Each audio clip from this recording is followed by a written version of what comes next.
Hi. All right, and we are live. Happy New Year, everyone.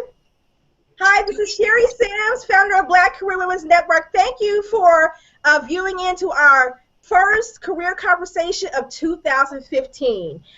We have started a Reset Your Career virtual career series for 2015. So all month long, we're going to be doing a Google Hangout every Wednesday night at 8 o'clock. We're going to be talking to special guests to help you, to give you tips and tools to reset and recharge yourself in your career in 2015. First thing I want to do is make sure that for anyone who is viewing, if you're not a member, please go to bcwnetwork.com and join. And also, you can follow us on Twitter and Facebook, and you can also ask us questions via Facebook or Twitter for tonight's Google Hangout as well. I'd like to go ahead and introduce my special guest for tonight's Google Hangout. Her name is Tanisha A. Sykes. She is a personal finance and careers expert and multimedia strategist. I don't know what just happened. Why is my screen blue? What happened there? Oh, I'm still here. Okay, there I am. All right. I don't like that kind of stuff going on. It's okay, Sherry. It's okay, baby. We're still here. All right. So anyway, back to what I was saying in my introduction. I've been interrupted with my own computer introducing Tanisha. We're going to be talking about the article that she had written in the November issue of Essence magazine. And it's about Black women at work. But before we get into our topic of the conversation, which is, does your communication style help or hinder you in the workplace? And sisters, we all know what that means because you know the language. So before we talk about that, I want to have Tanisha introduce herself. But before we do, I have to introduce Ms. Marsha Haywood. She is also a career coach, and she's on our Google Hangout, just kind of wanting to hang out with us and talk with the dialogue. And she's going to be doing our Real Career Talk teleconference call on Tuesday, January 20th. So just wanted to just plug that in for you as well.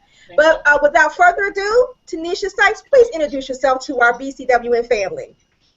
Hi, everybody. Hi, Sherry. Hi, Marsha. Hi, everybody that's out there in cyberspace. I just wanted to say thank you so much for having me today. I'm so excited about talking to you guys about your career and where you are and how to get from where you are to where you want to be. 2015 we're in the new year, and it's a perfect time to really talk about, what are those new goals that you want to set? How do you get a promotion? How do you talk to the boss's boss and have a real relationship? How do you manage those relationships up, down, and across? So part of what I'm going to talk about with Sherry and all of you today is an article that I wrote for Essence magazine in the November 2014 issue.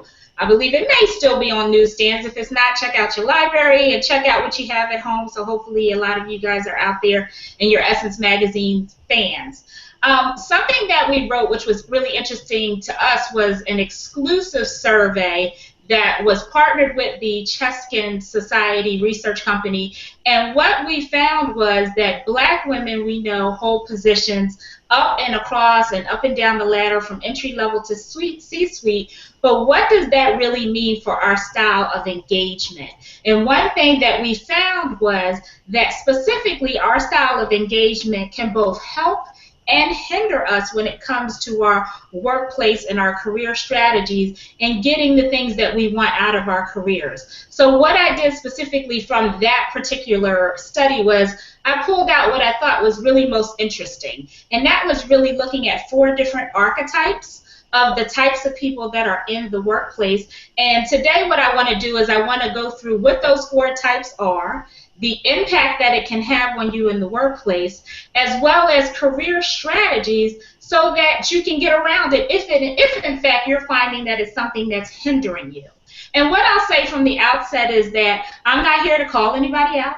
I'm not here to step on anybody's toes. But if your feelings is hurt, boo, it's probably because you may be somebody who's being hindered by one of those archetypes. And believe me, I've been that girl. I've had those blind spots. I have good people like Marsha Haygood in my corner saying, this is what you need to be thinking about. I can remember many moons ago when Marsha had said to me when I interviewed her for Essence, she said, Tanisha, sometimes people don't even realize that you got to get up out of your seat to make these relationships work. One thing that she told me is she would go to different floors within her building and go to the bathroom so that she could say hello and meet and greet with other people. Yes, did folks look at her crazy? Probably, some of them. But other people said hello, and she was able to meet more people. And that's how you find out information that you may not know about your company. And oftentimes, I'm just going to say it because we family. We as black women, sometimes we say, I'm just there to show up. I'm going to do my job. I'm going to do it well, and I'm going to leave. Because I'm not trying to be with Joe and Jim and everybody else. But the reality is you do need to build those relationships because it's the relationships at the end of the day that are going to help promote you and help you to prosper. I swear what I've learned in 20 years of being in corporate America is that 90% is about your relationship and 10% is about your skill set. You do not realize that until the opportunities start to come along. And then you say to yourself, oh, okay, the reason why they chose me is because they see me as a leader. They see me as somebody who can excel. And the thing is, by the time you're tapped to do the next thing, they already know you can do the work. That's what people must realize. But what they want to know is, can we work with you?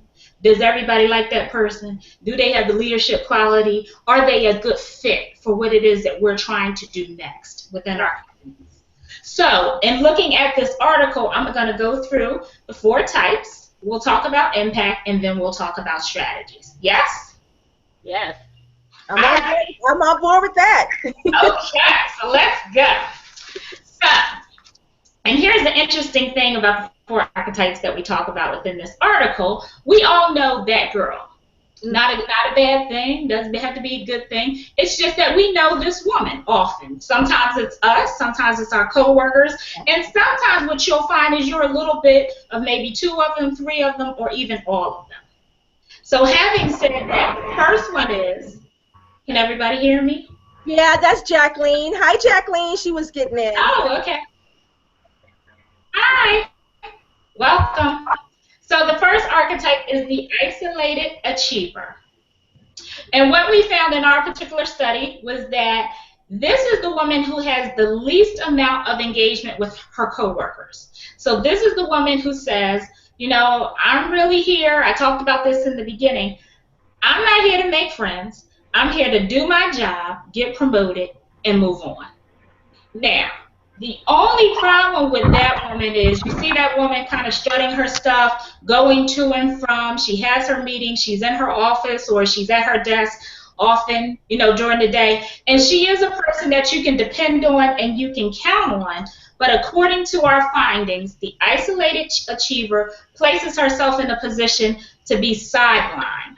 And the reason for that is because she rarely speaks to anyone outside of having to do the work. So if we have a meeting, you'll see that person speaking and you know, just kind of making sure that people know, you know, who she is in that particular moment. But after that, she just kind of walks off and then you don't hear anything else from her. This is your typical 9-to-5er. And the reason why that person gets sidelined is because she doesn't feel like she's a part of it. And people don't think she's a part of it. They don't see her as a team member. And when that happens, then you're not going to get the goods. People are not going to say, girl, did you know? Because you're not saying to anyone else, hey, what's going on? What's happening? You know, here's what I'm hearing. Here's what I'm thinking. You're not sharing that. The only place that you're sharing that is maybe with your boss directly or with your day-to-day manager. And the problem with that is when there are other things going on, you can easily be left out. And I'll give you a perfect example of this. If there's an event that's going on, right? And you can bring, let's say it's a company event, you can bring other people, maybe you can bring a guest, but the isolated achiever doesn't really know that they can bring a guest or doesn't know the best way to go about it. They need an extra ticket, right?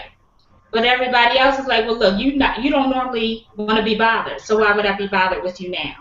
And so that really puts her at a disadvantage. So anytime there's a plum assignment that comes along, or anytime there's something new where you can get the shine, people are going to be like, you might get a lot of side eye.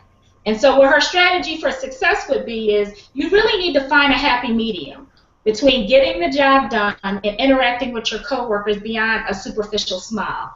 Otherwise, people are left to assume that you don't really have a lot of interest beyond the job and the day-to-day that you do. And that's very, very important because at one time in my career, I was an isolated achiever. Yeah, I was going to say I've been that before too. Yeah, and because of that, you sort of miss everything that's going by you. Like your day is flying by, and the only thing that you heard about is getting the job done. I'm not saying there's anything wrong with getting the job done, but sometimes you have to decide: are you going to be the horse or the show horse, or a little bit of both? You need to be showing your face. Did we lose her? Oh, she's there. Oh, okay, it froze on her. So while we have a technical difficulty going on here with her, I will say to Marsha, I do agree with that because I know I remember specifically being an isolated achiever at one point in my career when I was in HR, and I just felt so like I didn't fit. I was doing my work. I mean, in terms of performance and meeting all of my metrics. But I still was keeping myself out of the loop of everything because I felt like I didn't fit in or I didn't belong. And I felt like just doing my work and getting it done would be enough to keep people away from me. So, not recognizing what I was doing to myself the whole entire time, it was career suicide. But I didn't know. Right. It's so funny. I love technology, but I can hear you and then you go back out again. Okay, we can see you and hear you now, so you're fine. We can hear Okay, you. so we're all fine. There you are. You said something about I did have a job once in HR where I was the isolated achiever. I mean, I was like, I was hitting all my numbers, but I was like, don't bother me. Yeah.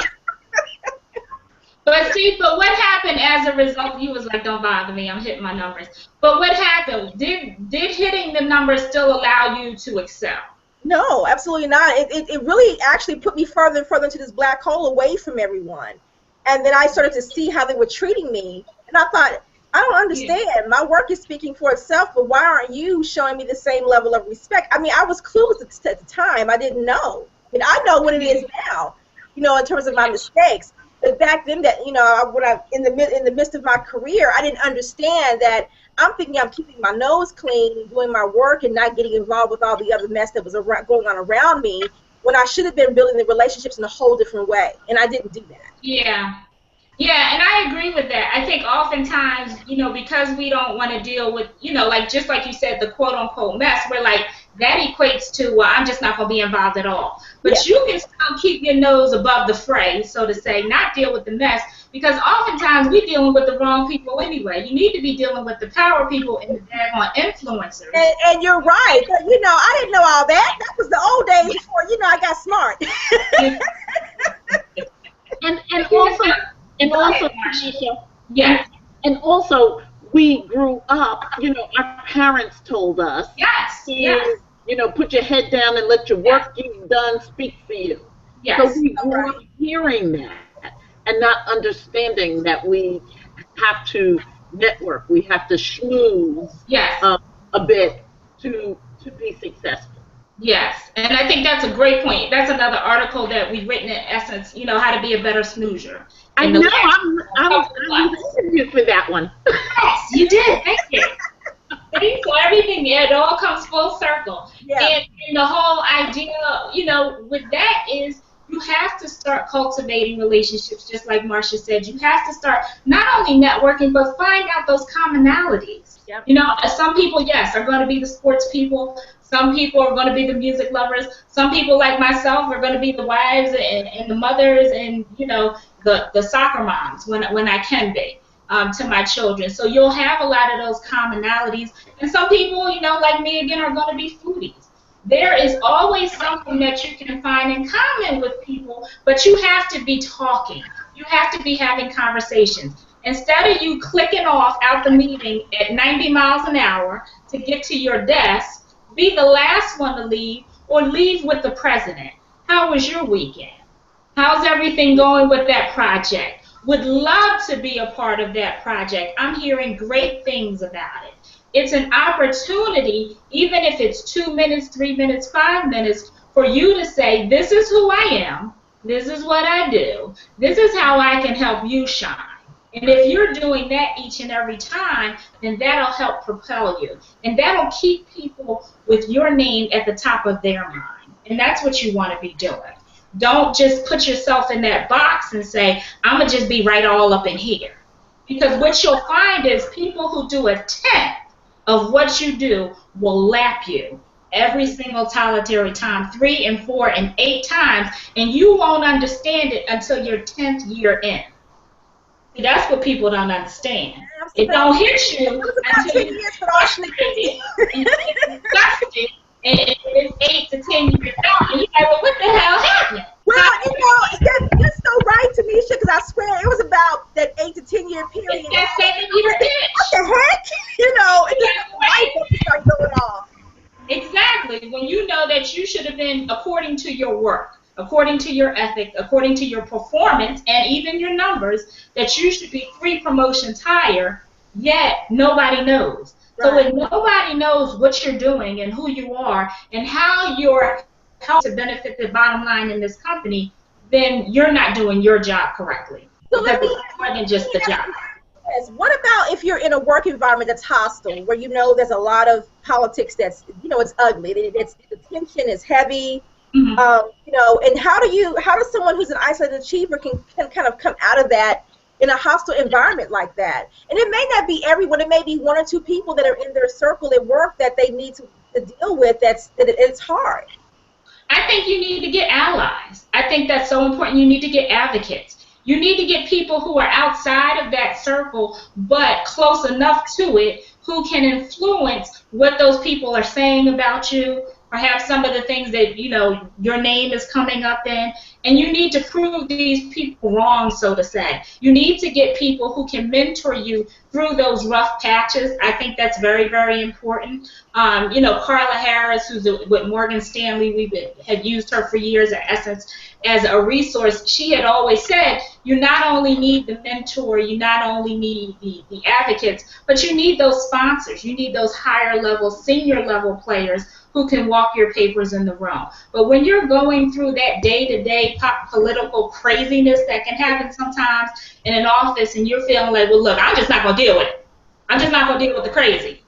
Then you need to think about, well, who do I need to be talking to that's not a part of this crazy, who can advocate for me? So is it your boss? Maybe it's not.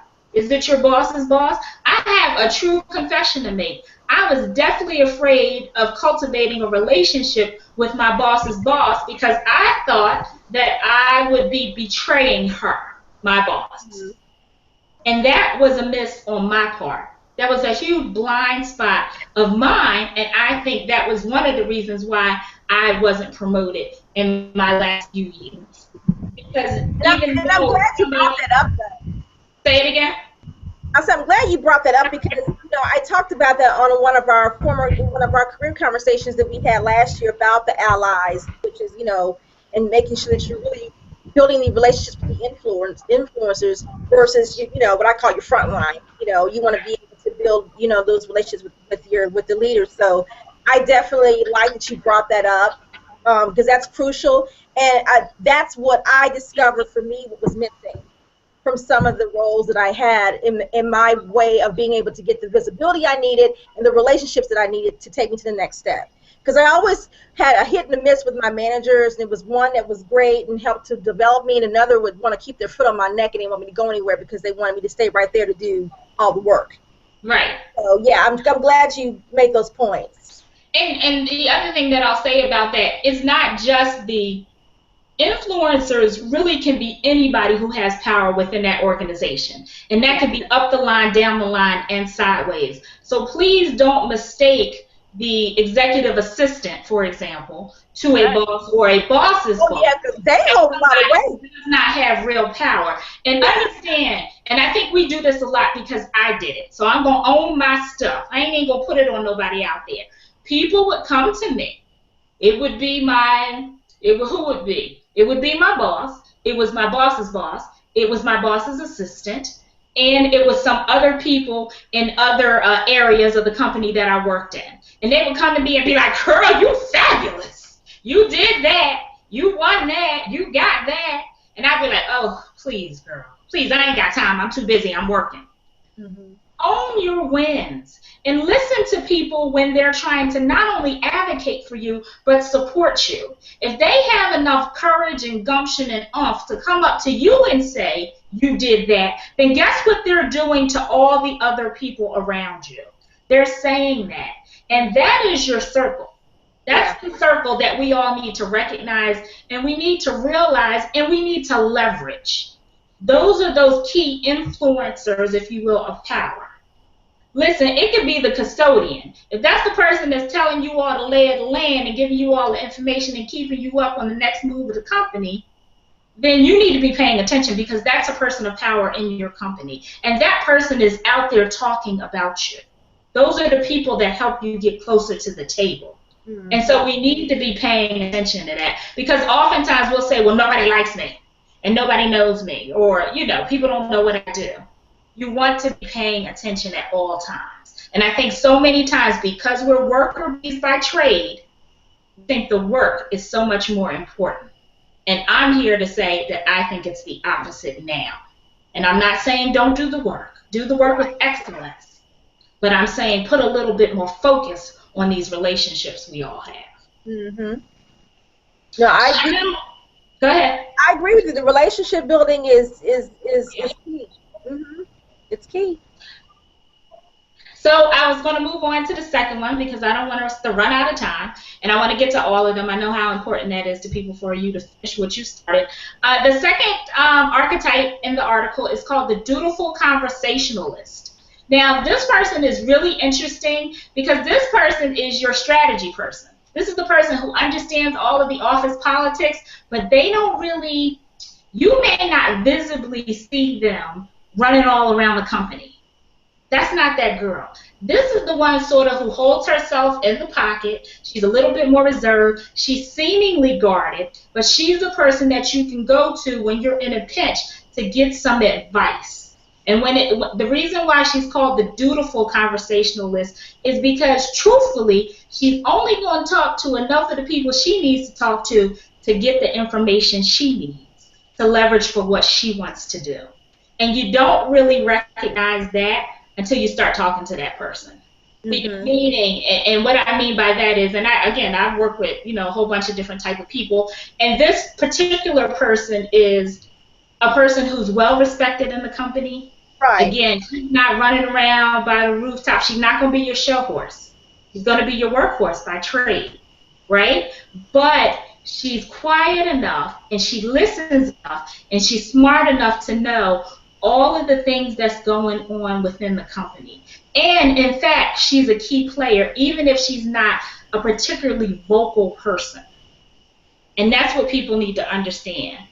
And the reason why she's a strong influencer is because she can be seen as because she's not running her mouth, people go to her. You know that woman. Yeah. You know the one. Yeah. I used to call that person mayor. They would come and talk, that rap-a-tap-tap on that door, and then the door would close, and it'd be like the career doctor is in. She's very, very dutiful about the conversation she has, and she will extract, as she is helping you, you will help her without really realizing it. That's what people don't know. And you help her by giving her the information that she's not out there getting. Because she's not going to go to all of those different meetings. She's not necessarily trying to be seen because she's not interested in that. She just wants to know enough information so that she can make her next chess move. Or so that she could stay out of the way of the firing lane. Mm-hmm. She's also very trustworthy. Yes, I agree. Right. Very, very trustworthy. Right. And I think that's why people go to her. Because they know they can have conversations in private, in confidence, and you will get a response where she's not trying to kind of get the upper hand on you. She is somebody that you can go to and you can trust. Right. And so what we found with the impact is, although this person really does rely on their social communities for coping and working hard are great traits, it doesn't necessarily help this type of person excel in the workplace, because they too need to prioritize their work over their work-related relationships, which is really important. Because this person can tend to isolate themselves away from others and may be seen as a little trustworthy, but maybe not the person that every single solitary person is going to go to. Mm-hmm. And so what this person really needs to do is really think about how it's fine. The only trap that this person I found gets into is it's fine to counsel your peers, but then who is counseling you? Wow, you know what? I've been in that situation, and it's like, where they're coming to me, and then I have nobody to talk to when something happens with me. Exactly. It's kind of like, well, where do I go? Yeah. Right. Yeah. Where do I go? And so they want to be careful. If they want to be considered for projects beyond the scope of their current duties, or they need to really consider doing after-work activities, which this person don't tend to really do. This is another person who kind of comes and does their job and goes home, but then they add the caveat of being that person that you can go to and trust because they want that information. And sometimes people say, and this is what we found in the survey from an actual reader, she said, I want to seem aloof because I work with some nosy people and being too friendly has backfired on me so many times. I'm here to tell you, although I'm a very friendly person and I'm a very transparent person, don't really matter to me because I'm going to call you boo one day and ma'am the next day, but I'm going to do what I need to do my job. So I'm transparent that way because for me, I need to bring 100% of who I am to the job. So either you like it or you leave it. Mm-hmm. That's how I feel. Everybody don't feel that way. So I'm not here to say to go out and be telling all your business because I don't do that either. But have conversations with people beyond the scope of the information that you're trying to secure from them, if you will, or just being that advice giver. Because like I said, you really do run into the trap of then who's going to help you? Because I'm also seen as a very strong person. So when those of us who are viewed as very strong in the workplace mess up, trip up, fail, then nobody comes to your rescue. They're like, you'll be all right. So and you'll be feeling all over the place. So let me ask you this, because I know we do have some millennials that are watching right now, and I know part of this says that millennials do struggle with this particular style of communication. So, and like Marsha said, some of it's maturity, so what are some things that a millennial can do that's still developing and growing as an individual and a professional? What can they do? So I've seen this too, particularly in the workplace with younger people who come in and they just kind of like, I ain't talking to nobody, I ain't got time for all that, and I'm just going to do the job and keep moving. What I would say is, at the very least, I'm not saying run around the company. No, I'm not saying that. Because that can look a little crazy too, quite frankly. It's kind of like sit down and do your job. Do your job, learn your job, or you be running around like crazy. But what I would say is start volunteering for things outside of the scope of your job. Once you understand your job, you're 3-6 months in, you're doing a good job, and then don't be a mess up and then think you're going to do all this, because it doesn't work, because then your number gets called. Go out and volunteer for something. Go out and become a part of the women's network. Go out and become a part of the diversity network. Go out and meet other people. If there's a project that comes up where you can shine, or at least be a part of a group that's different from your own, go out and do that, because it'll help you to come out of your shell a little bit more. Particularly when we're younger, period. We tend to be more shy. We're much more reserved. It's kind of like, oh, I don't know what to say. What do I do? Go be part of a separate type of team than maybe your everyday team, so that you can begin to feel more comfortable within the company. And start to, as you develop more relationships and meet more people, seek out that mentor. Seek out somebody, if you don't already have one, that you can go and talk to. Mm-hmm. Maybe it's, every couple of weeks you can just do a check-in. You can you can have a am I crazy moment. You can have a, oh, this happened and I don't, Marsha's laughing, and I don't know what to do. Listen, I've had a lot of those moments. You know that, Marsha. Haven't we all? We've all had them. Mm-hmm. You can do all of those things and just start to come out of your shell. My best advice would be don't just sit there quiet, because people are going to assume a couple of things. A, you don't know nothing. Mm-hmm. B, you're not ready. C, you don't really care outside of the scope of what you're doing in your job. And you don't ever want to leave anybody to their assumptions about you and your performance in the workplace. You have no time for that, no matter what your age or what grouping of individuals you find yourself in. Yeah. And I would say come out of those shells. To all those young folks that are out there, have a conversation with people like me, people who are willing to talk to you. That's the other thing. There are going to be colleagues who just run their mouths just like me all day. And I've had young people come to me at the very last minute. Why are you waiting until the last minute to ask me something about project? Why? When you worked on that project for 15 weeks and you weren't coming to me when you get stuck, don't make me get upset today, Sherry. I've seen it. And quite frankly, I've waited for it. I ain't gonna lie. Because I can see it a mile away. But if you don't have enough sense to go to people prior to, I know it's scary. I know it's scary. But it's more scary just falling flat on your face. And this is particularly when you're having a problem. You need to go early. You need to go often. People will respect you more that way than they will you coming all late, wrong, and last minute asking for some damn advice. I'm sorry. That slipped out. You okay? You okay? You just don't want that. That's probably the most frustrating thing for me now that I'm, 40-something. But I'm sure I did that too when I was 20-something. I'm sure I did. You breaking in your boots fresh out of college. You couldn't even hardly talk to me when I was 18 because I was so shy. Nobody believes that, but I'm a former shy person. And sometimes I still have tendencies of that where I'm just like, oh, I can't be bothered. I got to be in this corner over here by myself. But I'll give my best advice. No. No more. Yeah, it's just talk to me. No more. No more. I'm telling you, you couldn't talk to me when I was a little young lady. My mama will tell you.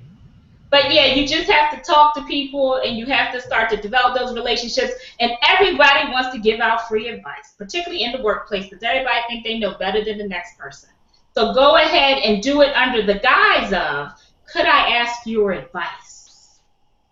And most people will say yes. And don't take up too much of any person's time. Be tight with what you need and then be on your way. And a little bit. That's called building them deposits. Mm-hmm. Or them chips, as Carla Harris used to say to me. You need to deposit them things. And oftentimes we don't do that. Don't just be coming to people, one time you late and wrong and then having this big old ask. Because then people don't want to be bothered. Mm-hmm. But if they see that you're growing and that you're growing and that you're doing the best that you can do, that's all people want you to do at the end of the day. Yeah. Sure. So let's talk about the Safe Communicator, which is archetype number 3. And this is, and I didn't really see myself this way because I don't see myself as safe because I like to say what I want. But when I was thinking about it, I don't know what that means. I don't know what that means. Listen, I didn't come up with these terms. The study team did. But they say that the Safe Communicator is the epitome of the hard worker. And this type of person is sometimes known comforting office mate where their mere presence makes you feel better. I've had a lot of people tell me that about myself, particularly when I've been out of work for a period of time. They'll say, we've missed your presence, which I always found odd, but now I'm starting, I think, to better understand that. And then it says here, not one to rock the boat. Sherry's laughing at me. She only engages in safe conversations, which of course I was really like, what? That's not me. But which means she's likely not receiving the pertinent 411 about what's really going on. within the company. And that is key. That is key. If you are not having hard conversations, whether it's about your own career or the company that you're in, then you are missing a lot. Listen, I've spoken at Xerox. This is a true story where I've had women come up to me who have been 20 years in and say to me, I don't know what the opportunities are. He should likely not receive. Wow. Are you serious?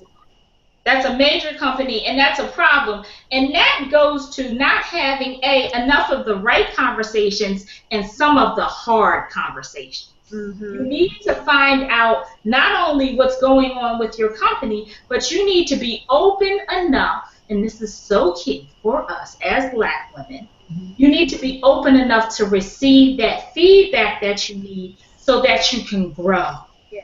If you are, ladies, I'm telling you, if you are not willing to accept that feedback, there is no growth in that. If you're doing the same thing over and over and over again, and you're trying to figure out, why didn't I get a raise? Why wasn't the raise bigger? Why haven't I gotten that promotion? Why didn't I get that plum job assignment on that particular team when I know I could lead it or I could direct it?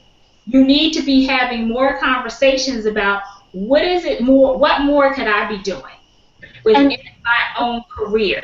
Yes, Marsha. I have to jump in on this one because I also think that people rely on people to give them feedback without asking the tough questions.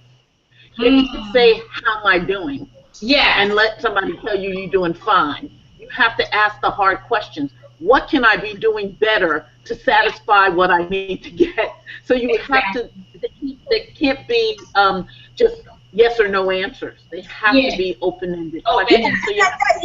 Marsha's absolutely right.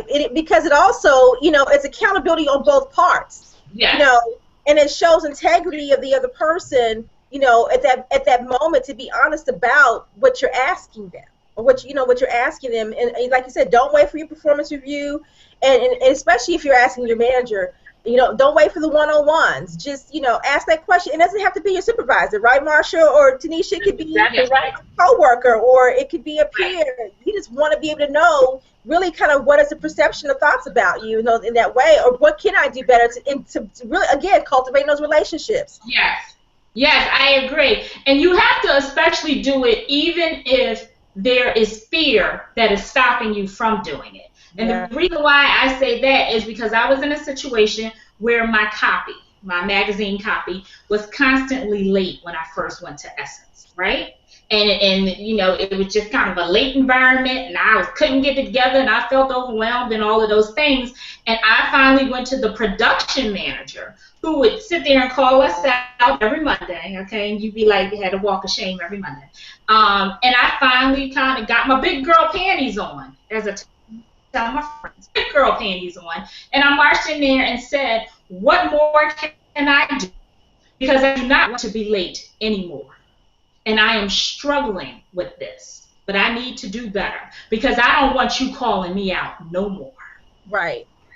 And she basically said, okay, let's look, and she kind of stepped me back through our production process so that I could better understand where I was messing up. I needed to get ahead a little bit more in terms of timing. And she said, you have to be consistent. And she taught me, she's a friend now, but my God, she was a foe then. She taught me that you have to ask for help early and often. And that's a hard lesson oftentimes, particularly as a safe, quote-unquote, communicator, where you don't always want to say, what more could I do? What did I do right? What did I do wrong? What do I need to make sure I never do again? How do I get to a place where I can excel even more by doing this one thing? What do these results look like? What does success look like in this particular project? That is so important. And oftentimes, like Marsha said, we'll just ask, well, how did I do? Well, what you think people going to say? They most people, they're not going to tell you the truth. Yeah. They're just not. There's so many rules and regulations and laws and suits potentially and discriminate, People don't want to get involved in that, so they won't tell you the truth. So you need to go in there with very definitive questions. Did I meet all of your expectations? And if I didn't, what more do I need to do? What are the top 3 things that I need to do going forward to make sure that the next project is a success? Because then you know what success looks like from your boss's purview, and by extension from your company's purview. That's very, very important. And oftentimes, the safe communicator doesn't want to do that. And we don't want to go and have the drinks. We're not trying to chill with nobody. But you need to do more of that so that you understand the lay of the land, because that's where you find out the goodies. Before the hours or after. Okay? Because you're not going to find them out oftentimes in between unless you're really good friends. You need to be in spaces where people can relax and you can just talk, so that it can flow, so that people can say without feeling like, the black lady gonna cut your head off and make it roll down the street. You need to be able to say, have you thought about? Have you ever considered? What you need to be thinking about is X, Y, Z. Or who you need to be looking at or modeling yourself after is this one. You only get that by having those hard conversations. Right. And yes, sometimes they're very hard to swallow. I've had people tell me things where I just want to take a ratchet to that person's head that day. I couldn't believe they said that to me. I ain't even going to tell y'all what it was, because this lives on in infamy, okay? That's how pissed off I was, okay? I had to call my husband that day. What? What did you do? But you know what the truth of the matter was? She was right. How about that? That's right. She was right. She was right. And I never forgot it. I never forgot it. I didn't want to hear it. She knew I didn't want to hear it. I was appalled that day. But it made me remember, that's how people see you, Tanisha. And you need to get it together. It's not enough for it to come out of your mouth. The whole thing needs to be together. And I've learned that. Right. And just, Tanisha, just to add to that, is that you need to be listening when you're getting feedback, not talking. Yeah. So somebody says something, you can't say, but let me explain and let me tell you why.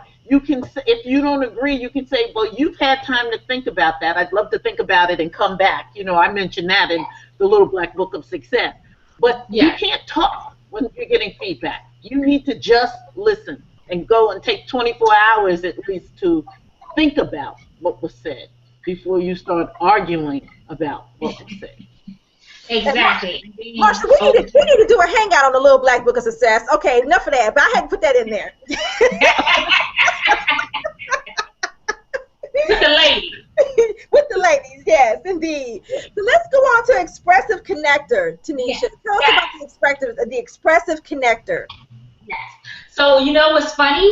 And, I refuse to name names because I'm old enough and I know better, although I be wanting to. But anyway, I had dinner with an expressive connector last night who just said every daggone thing she wanted to say. And I was like, girl, you don't need me saying all that in this restaurant. She's like, girl, I don't care.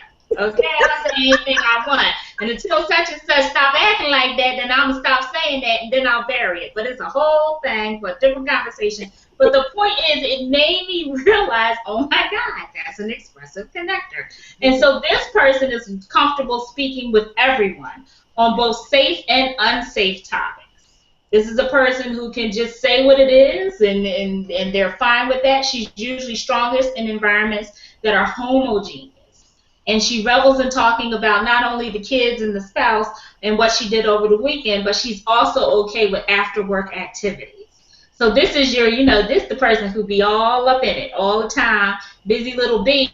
But, in as much as she has these great relationships and she's running around and she shares effectively and she's a collaborator, she's also a person who can have those difficult conversations and have you hear it. And she hear it too. And she's okay with that. Not everybody she's a person who has a very strong constitution, if you will, and can express herself and also take it back. And what we have in the impact is that she's seen as friendly, open, and responsive, and she's a quintessential team player, and she's able to balance the demands of her job with her interpersonal needs of her colleagues. And what I really love about this person, I have a good friend who's like this. She's not afraid to speak up. She'll initiate the conversation, and she'll express an opinion as well as chase new opportunities. So this is your consummate go-getter, if you will. And that's what I like about the expressive connector. And instead of waiting to be noticed for her strategy success, she creates a space to be recognized by not only the higher-ups, but the influencers of the company. Okay, so would you say that this is kind of this expressive connector is one that people need to think about maybe trying to emulate in terms of their communication style, or are there some negatives with the expressive connector? I don't know if it's necessarily negative or positive with any of them. I just think it depends on the type of person that you are. And I think at the end of the day, my best advice, and I thought about this, I think you need to be who you are. Right. I think that's very important. I'm not here to say, hey, fit yourself in this shoe or this box, because I don't think that works, because it won't ring true. Because then you won't be bringing your authentic self to the table. So no matter any of these any of these types of archetypes you are, I think you need to understand them. I think you need to learn from them, and then figure out what strategies are best for you, which is really, really important, because trying to emulate somebody else is just false. I know that I could see when I read these, I could see, bits and pieces of myself in different stages of my career. Yes. And then it's kind of like towards the very end, after the light bulb went off and things start connecting and moving forward, Marsha's laughing. Now I know that the expressive connector is more of where I am now in terms of if I was still in the workplace. Right. That's Sherry present today, me, if I was still in the workplace. Right, and that's the person that you've evolved to become. Yeah, I evolved into that person, but there was School of Hard Knocks prior to that. Right. Now, I hear you. And here's the deal, though. I've seen every one of these archetypes, and I've seen every one of them be very successful in the workplace as well. I think the point of this article is know what they are, understand the impact, understand some of those blind spots that having this type of personality, if you will, or communication style can mean to you, and then learn from it and tweak where you need to tweak. Yeah. I ain't saying change who you are, because this one article is not going to change who you are, but what it will do is it'll make you more aware. Absolutely. It'll give you more tools for your toolkit that you can put in, pack up, and take to work with you, and pull out when you need to, because sometimes you got to tweak some things. Listen, I just used to say anything that I wanted to say back in the day. I have learned that doesn't really work in the workplace. Doesn't work well for you, huh? It doesn't work well, Marsha. Everybody don't want to hear it. Everybody can't handle it. I scare some people, you know what I'm saying? See me come in like, Lord, here come that big mouth Tanisha. You know? So everybody can't handle all this. And I learned to realize that, so I will dial it in a little bit. And I'm okay with that. But that doesn't mean I'm any less of the person that I am. And I think people know and understand that. And when I need to be, I think I'm a bit of an expressive connector as well as a safe communicator, for whatever my reasons are, because maybe back in the day I wouldn't have harder conversations. I feel like I have a hard conversation every day now. But the thing is, it's not hard for me. She's not. Listen, y'all. At 42 years old, I'm going to walk in my truth. Yeah. Whether or not it's something different. But listen, once you get to this age, that fear factor goes out the window. It really does. And you come into your own as a woman, and you feel grown. So I just say what I need to say, and I get off of it. And everybody's not going to be comfortable with that, but I'm very comfortable in the things that I say and the decisions that I make now in terms of my career. And I think everybody needs to do that. And so we just wanted to take a look, Essence wanted to take a look at just different modes. Essence is always studying, obviously, the Black woman, because that is the target audience, and just trying to better understand her and give her strategies for excellence in the workplace. And that's what this article was intending to do, just kind of take a different look or take a different slice at what we're dealing with in the workplace, and to help her to really have some strategies and some coping mechanisms. Because oftentimes we don't do a lot. We do a lot of doing. We don't do a lot of assessing. And I think that self-reflection piece is very, very important because it'll get you so much further than the work. I believe that now. I didn't always see that. I used to say, just like you did, Sherry, that, oh, my work must speak for itself. And it did. It very much did. Yeah, but it was speaking for itself, but not in the way that it needed to, because there wasn't any movement for me. So yeah, even though I'm doing a great job in the role, everything else around me, it was like I was like a dud. I'm coming to work doing the job and that's it, but nothing else is really happening. And that's for me, right. About myself is that I'm a connector. I like to build relationships. I need to have those connections. For me to really kind of progress. That's something I learned about myself through that. And like you said, the self-reflection needs to happen being present in the moment and not after you quit the job or after you got fired or after you took another job. You know what I'm saying? You need to be present in the moment and being aware now and not and reflecting now and not reflecting after the fact. Yes, I agree. And you need to invest in yourself. That's why you need great people like Marsha Haygood. And you need to hire her. You need a career coach in your life. We have our doctors and our lawyers, and we have all of these other people, these professionals that we hire, and then we don't hire the coaches to manage our career. Well, don't you spend like the most time is either at work or sleeping? Am I correct about that? So why wouldn't you invest in these things? And don't wait till you're in trouble. That's the other thing. I think oftentimes you get so frustrated in a job that you're like, I'm out. We just leave. We just fly the coop. Listen, have your exit strategy at your entrance. Like, we don't always think about the end game. Think about your end game when you're walking through the door. Yes, I say it all the time. Yes. That'll keep you centered. Listen, you won't even have time to get caught up in nothing because you're going to be tunneling down, but you only have that if you think it through, if you write it out, if you're checking up on it, if you're tweaking it as you go along. But otherwise, you kind of get caught up. You get caught up in that vortex, into that angry little black hole. You don't want to be bothered no more. I can't wait to get out of here. Either let me go or listen. Oh boy, we've all been there. No, but you're right about that though. I'll tell my clients that you need to go into that door with a plan. Are you here for 12 months, a year, 3 years? What is your ultimate goal for being in this role? Where do you want this to take you next? And you need to be focusing on that and being present the entire time in this role to achieve that next step. So keep that vision right in front of you and that plan and make sure you're present in accomplishing those things. And I talk about that all the time. So I love that you said that. Because people out there like, what does that mean? What do you mean? Go in. This is not the end for you, right? Keep it moving, but give yourself a time frame and what do you want to learn? How do you want to grow and take that to the next level? I agree.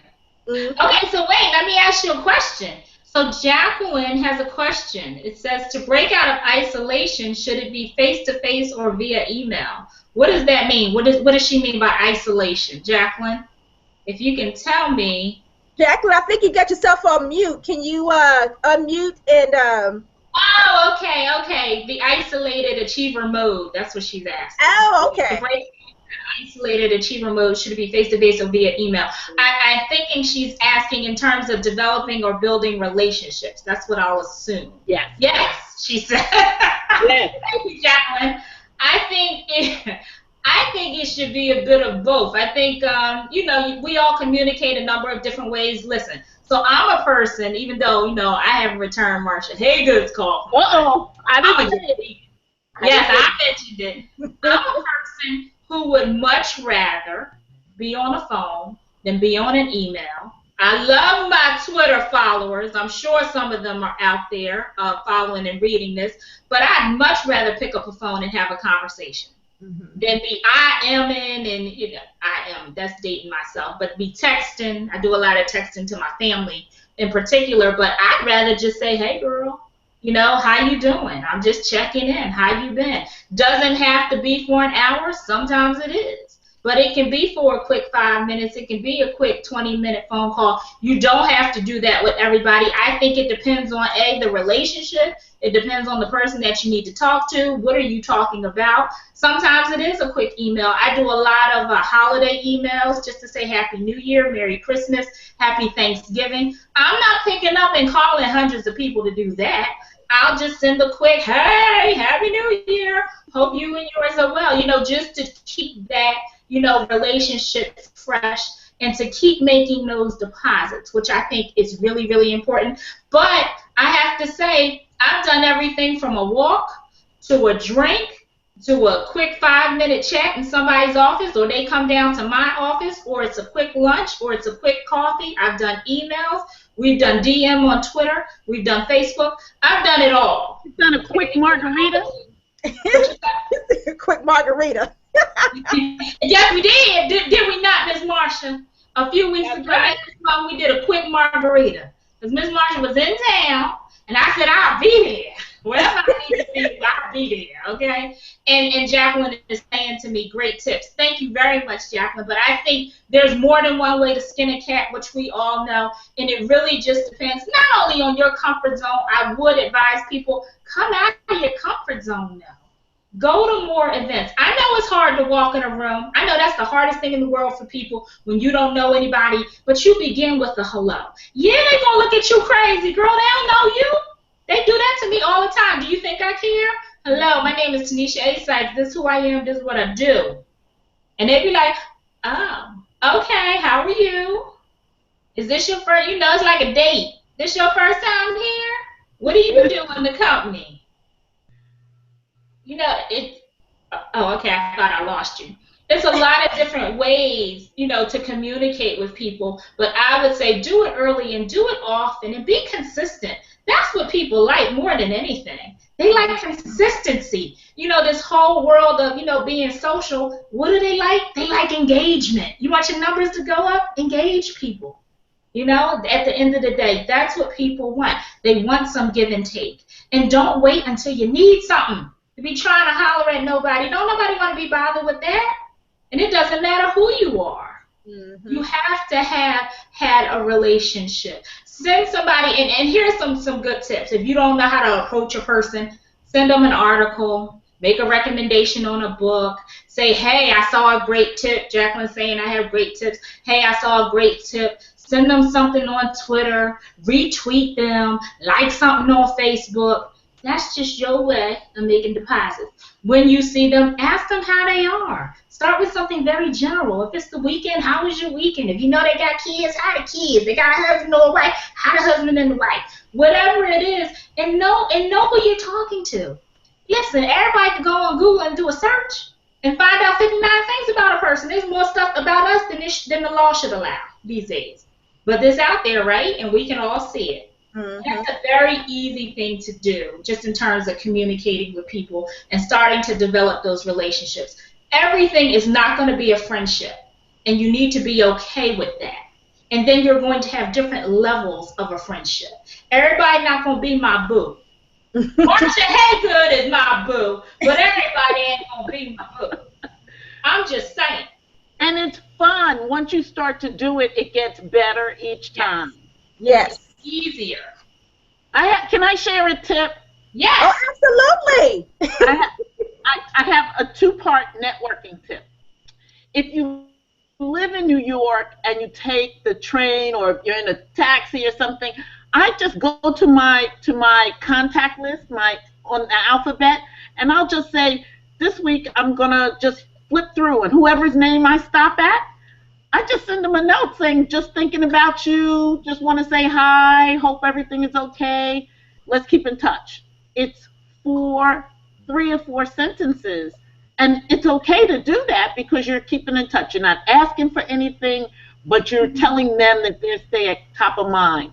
The other thing that I do, and I'm not a big TV watcher, but when I do watch TV, I have what's called a 15-minute basket. And in the 15-minute basket are just little things. I take my phone with me or my contact list or my iPad, and during the commercial, there's 15 worth of commercials during an hour conversation, during an hour phone television thing. And during that time, I just contact somebody. Yeah. Yeah, that's a good point. No, I like that, and I you know what, I actually took a tip from Marsha. Marsha, I stole one of your tips that you did, and what I did was this. Marsha was I had endorsed her on LinkedIn. It was a couple of different, you know how they do the endorsements. You click on the endorsements. That's right. So, and it was really, I think it was before Marsha and I really had actually connected. And I was, we were, connected on LinkedIn, and I endorsed her for some things. And then about a couple of days later, I got an email from her. And the email, she thanked me for endorsing her and saying it's always nice to be recognized for, some of my skill sets. And I was like, oh, wow, she emailed me and thanked me for endorsing her. And I was impressed with that because you took out the time to, respond, to acknowledge that, saw the endorsements that I had, what I did, and then wrote the email back. And I thought, oh, wow, that's a really kind of great way to start kind of building those, planting those seeds to get to know someone. And I thought that was just a brilliant, I thought that was brilliant. So I use that from time to time, Marsha.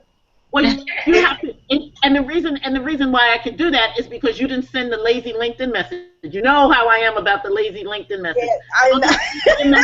And I want to connect. Tell me why. Say something to me. Right. Act like you really want to know me. Not that you just pressed the button because you saw my name. Mm-hmm. So you said something in your LinkedIn connection. Just, I read your book, or I heard your name, or I saw you speak. Say something in that LinkedIn connection, and that will make people respond to you. If you just say, I want to connect with you on LinkedIn, I call it the lazy LinkedIn message, then I usually write people back saying why. Yeah, it's like why? Yeah, you do want to know. Why do you really want to connect? Why? Yeah. That's true. Well, good. I think that we have, Tanisha, thank you so much. Those were some good, I love these. I'm going to keep this article up, the link up on the website for women to be able to refer back into to view, and then it'll be in the Facebook, and also we tweet it out again so they can refer back to the different communication styles. So any last words to our viewers? I would really say, at the end of the day, because this is about communication styles, be who you are. I think that's the best thing that you can do in the workplace. I think too many times we have to suit up and we got to wear all of our armor, and and I understand all of that. I know it depends on the environments that you work in, but I think in order to excel, you have to do it in your truth and you have to walk in your light. And the only way that you can do that is to show up as your original self. Don't ever try to be somebody else that you're not, because it doesn't really work and it never rings true. So understand the styles, tweak them where you need to tweak them, learn from them, and then that will allow you to grow. I think the bottom line for this conversation, at least for me, was you really have to begin to start to develop those relationships. Do put yourself out there. Engage. There's more than one way to do it. Thanks to the internet and thanks to social, we have a zillion ways to do, many different things to connect with people, because that's what it's all about at the end of the day, the connectedness that we have with people, and that you can leverage to excel. Okay, Marsha, any last words? It was good talking to you, ladies. I'm always inspired by you, ladies. You just make me happy. More happy. Marsha. Well, you can follow Tanisha on Twitter at Tanisha Tips. Yes. And you can also tweet if you're a viewer tonight. You can tweet out your comments and share what you thought about the Google Hangout tonight with Tanisha and Miss Marsha Haygood too. And definitely share with your social networks as well. Tanisha is going to be back next week for our Real Career Talk. Real Answers teleconference call, which is next Tuesday, 12 noon Eastern Standard Time. So you guys jump on that call. Eat your lunch. I know for you people in California, you're probably just not getting to work. But yeah, jump on, and she's going to be answering all, your questions about all things career. So jump on that call. And then, of course, we'll have Miss Marsha Haygood on the 20th for the Real Career Talks Real Answers teleconference call as well. And then hopefully both ladies will be back on the 28th to wrap up our series for the month for our career conversation, which is going to be called Realities in the Workplace Every Black Woman Should Know. Ooh, that's good. Yeah, that's going to be a good one. Write that down, the 28th. So hopefully both ladies will jump back on the Google Hangout on the 28th, along with some other panelists that are also going to be in the series this month, so we can really kind of get down and really have a real open, candid dialogue about what are the real realities of Black women in the workplace, and really getting down to and talking about what all that means.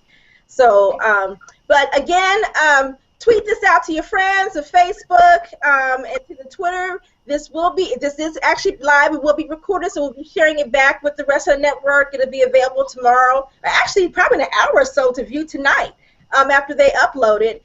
And you can replay it and share it with your networks. But until next time, I want to sign off with you guys with my saying, which is know your worth, discover your strength, and work in your purpose. And we will talk to you on the call on Tuesday. Good night, everybody. Good night. Thank you. Bye.